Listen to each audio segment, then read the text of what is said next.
Hello friends, Churu technology की class में फिर से एक बार आपका स्वागत है। शुरू करते हैं हम अपनी हिंदी की क्लास। घर बैठे आपको आराम से पढ़ाई करने को मिल रही है, तो चैनल को लाइक शेयर सब्सक्राइब करना तो बनता ही होगा आप लोगों का। ठीक है, क्लास से जुड़े रहने के लिए चैनल को सब्सक्राइब कर लीजिए ताकि नोट्स की PDF क्वेश्चन आपको हर टॉपिक के बाद में मिलते रहें।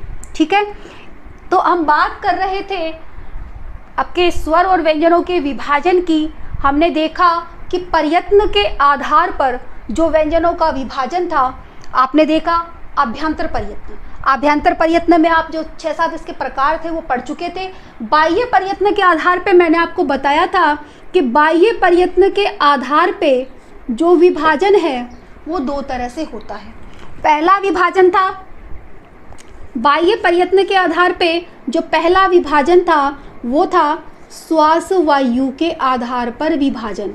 श्वास वायु, जो हमारी श्वास वायु निकलेगी, कितने सांस का हम यूज़ करेंगे उसमें, उसके आधार पर जो विभाजन है वो कितने प्रकार से था। कल हमने बात करी थी इसके पिछले वीडियो में से आधार पर विभाजन। तो श्वास वायु के आधार पर जो विभाजन था वो हमने 2 देखे थे। पहला देखा था अल्प प्राण।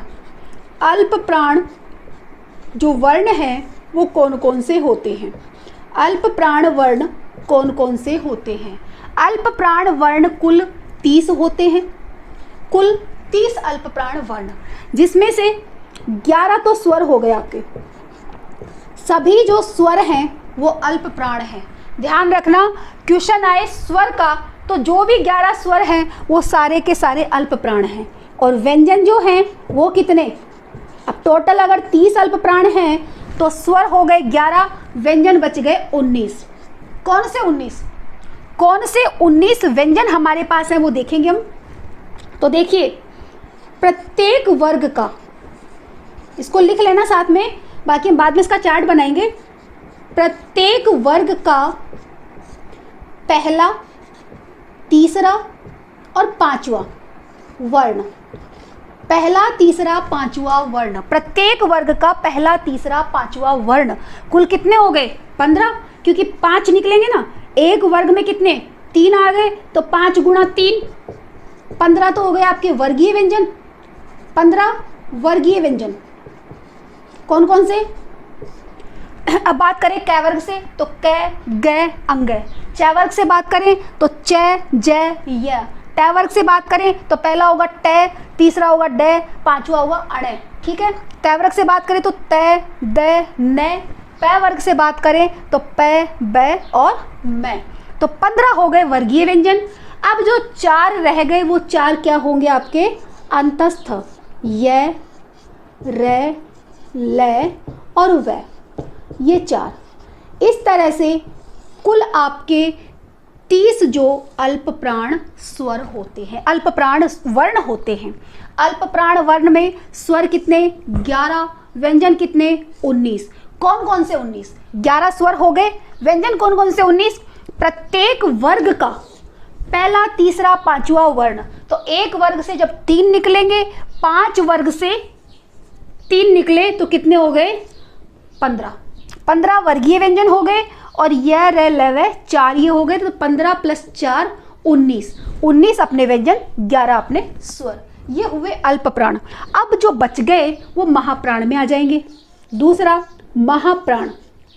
महाप्राण से मतलब कि जिनका उच्चारण करने में हमें ज़्यादा श्वास वायु का प्रयोग करना पड़ता है या श्वास वायु अधिक मात्रा में निकलती है, वो महाप्राण वर्ण होते हैं। अब महाप्राण कौन कौन से होंगे? अपने कुल वर्ण कितने हैं उन्हीं को बांटो आप। कुल वर्ण 44 है, तो 44 में से जब 30 चले गए अल्प प्राण, इसको ध्यान रखना, 30 चले गए आपके अल्प प्राण, तो महाप्राण कितने बच गए?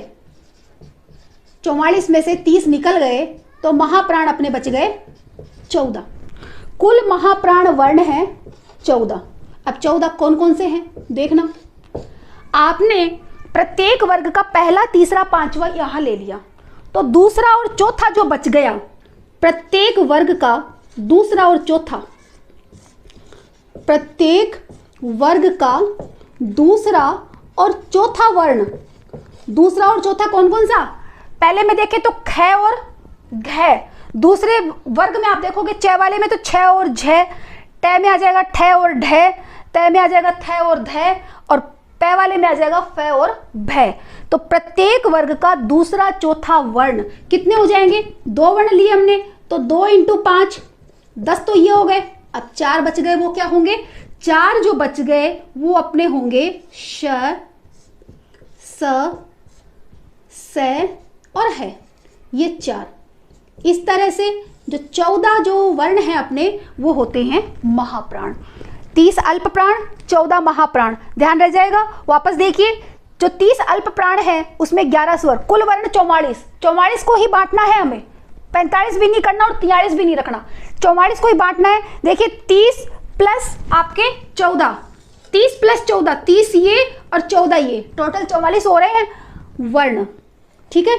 30 अल्प प्राण में गए, 14 महाप्राण में गए। अब अल्प प्राण में स्वर 11 के 11 आ गए, व्यंजन 19 आ गए। कौन कौन से, पहला, तीसरा, पांचवा, यानी कि 5 × 3 15 वर्गीय व्यंजन हो गए, और यर लवय जो अंतस्थ व्यंजन थे वो चारों इसमें आ गए। अब क्वेश्चन अगर डायरेक्ट पूछे कि अंतस्थ व्यंजन है अल्प प्राण या महाप्राण, क्या है, अल्प प्राण है, सभी स्वर हैं अल्प प्राण, ठीक है, इस तरह से।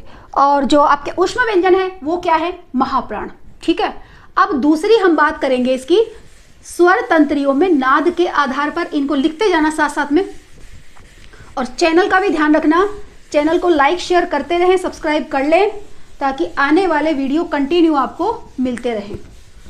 आगे दूसरा हम बात करें बाह्य प्रयत्न के आधार पर, दूसरा जो विभाजन है वो है स्वर तंत्रियों में कंपन या नाद के आधार पर, नाद के आधार पर विभाजन,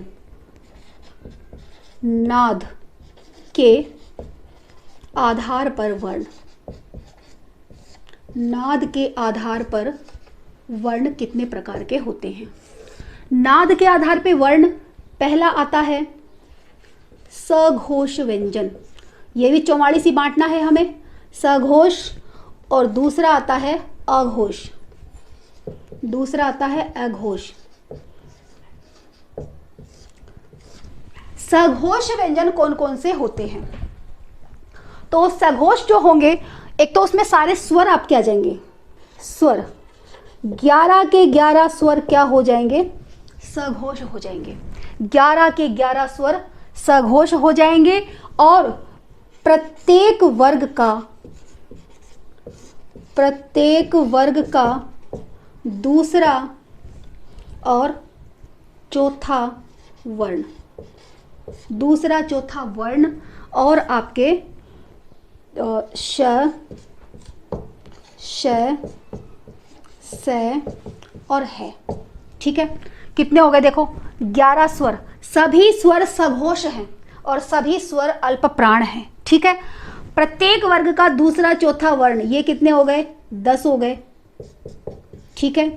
और ये कितने हो गए, 4 हो गए, 4, ये लो 11 4 15 10 25, सघोष हुए 25।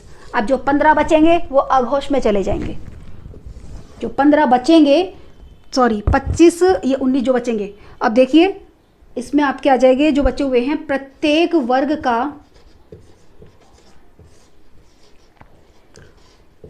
वर्ग का जो बच गया अपने पास, क्या बच गया, एक तो तीसरा, ठीक है, पहला भी बच गया, पहला तीसरा पांचवा वर्ण, पहला तीसरा पांचवा वर्ण क्या है, अघोष है।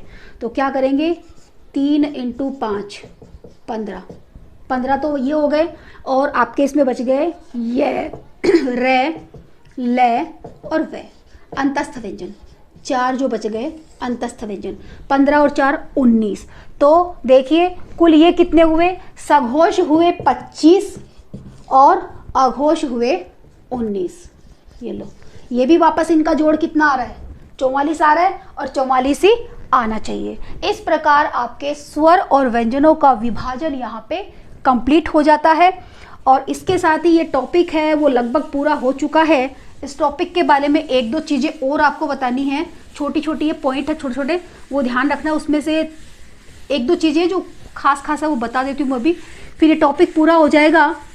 आप इसको शेयर करना ज़्यादा से ज़्यादा। आपको इस टॉपिक के क्वेश्चन मिलेंगे इस क्लास के बाद में। आपको अगली क्लास में इस टॉपिक के क्वेश्चन मिलेंगे, उन क्वेश्चनों को आपको सॉल्व भी करना है और देखना है कि कहाँ तक सही आपने इसको समझा है। ठीक है, अब इसमें दो चीज़ बताई जाती है। देखो, दो चीज़ और इसमें रह गई है। एक आता है द्वित्व व्यंजन, द्वित्व व्यंजन, और एक हम लेते हैं व्यंजन गुच्छ। व्यंजन गुच्छ, ये दोनों चीज़ें क्या है ये देखना है हमें। द्वित्व व्यंजन और व्यंजन गुच्छ क्या है? जब कोई व्यंजन पहले आधा उसके बाद पूरा, उसके बाद पूरा, इसमें व्यंजन कैसा होगा? एक ही व्यंजन होगा, पहले आधा फिर पूरा। व्यंजन क्या है? एक ही व्यंजन है। जैसे पक्का, इसमें क्या पहले आधा है फिर पूरा है, तो ये है द्वित्व व्यंजन। ठीक है, एक जैसे देखिए कच्चा, इसमें भी च पहले आधा है फिर पूरा है। बच्चा, इसमें भी च पहले आधा है फिर पूरा है, तो ये आते हैं द्वित्व व्यंजन में। ठीक है, अब दूसरा अगर पूछा जाए कि व्यंजन गुच्छ क्या है, आपसे क्वेश्चन मान लो पूछ लिया कि द्वित्व व्यंजन है या व्यंजन गुच्छ है, तो व्यंजन गुच्छ में क्या होगा? होगा तो वही व्यंजन, एक आधा मिलेगा एक पूरा मिलेगा, लेकिन दोनों व्यंजन अलग अलग होंगे। जैसे अच्छा, ठीक है, अच्छा, इसमें क्या है? च आधा है, लेकिन अगला जो व्यंजन है वो च नहीं है, वो छ है। ठीक है, इसी तरह से लिया जाए आपका मच्छर। ठीक है, तो ये जो शब्द हैं इनमें क्या है? व्यंजन गुच्छ हैं, और ये आपके द्वित्व व्यंजन के उदाहरण हैं। ये ध्यान रखना, जहां एक ही व्यंजन, एक ही जो अक्षर है वो आपको आधा दिखे फिर पूरा दिखे, वो आपका आएगा द्वित्व व्यंजन में। और जहां आधा तो है लेकिन अगले वाला उसका नहीं है, कोई दूसरा व्यंजन है, वहां क्या हो जाएगा? व्यंजन गुच्छ हो जाएगा।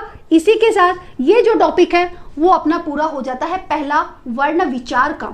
दूसरा जो अगला टॉपिक हम करेंगे अगली क्लास में, वो टॉपिक हम करेंगे हिंदी का शब्दकोश।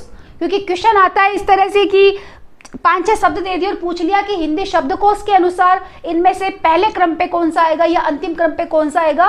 उस टॉपिक की चर्चा हम अगली क्लास में करेंगे। आप चैनल को लाइक शेयर सब्सक्राइब करते रहें। वीडियो अगर पसंद आए तो उसको ज़्यादा से ज़्यादा शेयर करें, और अगर कोई भी कमी इसमें आपको लग रही है, सुधार अगर आप इसमें और चाहते हैं, जो भी आपकी समस्या हो या कोई टॉपिक अगर आपको समझ में नहीं आ रही है कोई भी बात, तो आप कमेंट करके ज़रूर बताएं। आप सबको वीडियो देखने के लिए बहुत बहुत धन्यवाद।